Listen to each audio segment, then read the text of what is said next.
Hello again, everyone. Welcome to this week's edition of Focus Vandalia. My name is Rich Hopkins. I'm the communications manager for the city. And today we are talking about something very important coming to your mailbox soon. We're talking about the 2020 census. It happens once every 10 years. The U.S. government takes a step back and makes an effort to count all of the people living here. As this is a pretty big country, the census folks rely on Americans self-reporting to get the count done. To that end, you may have already received the official census invitation for the 2020 census. The letters from the Census Bureau have been hitting mailboxes here and across the country in the past few days. This year, one big change is that you'll have 3 options for completing the census. You can do it through the mail, you can phone in your census information, or you can fill out and submit your census online. One question we hear a lot in a census year is, why should anyone even bother with it? Well, you might be surprised at all the ways the census affects us. Each year, the federal government supports a number of social programs throughout the country, with communities receiving funds based primarily on their population.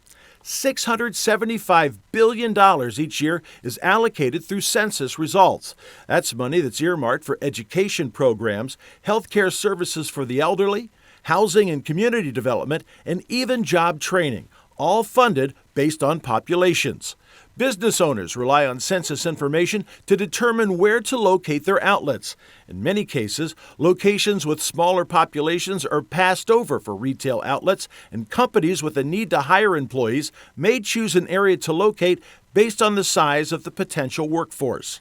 Here's another reason it's so important to participate in the census. Our representation in Washington, D.C. is based on population. The country has 435 seats in Congress, and they're divvied out among the states based on population.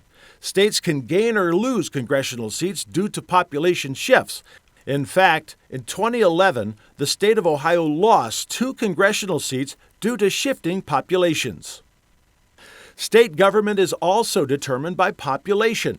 Every 10 years, the districts are redrawn based on population.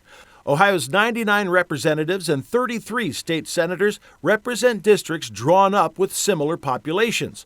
And if an area underreports their population, their representation might be diluted. The census will try to account for the U.S. population as it exists on April the 1st. That's the official census day. Census employees will be working around the clock in April to try to count every single American, whether they're in homes, apartments, away at college, or homeless.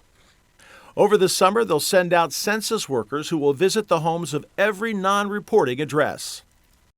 So when the census survey arrives in the mail, take a couple of moments and fill it out. The information that you provide can help to allocate critical resources and provide funding for community needs. And that way, the census really works for all of us. That's going to do it for this edition of Focus Vandalia. I'm Rich Hopkins. Thanks for watching, and we'll see you next time.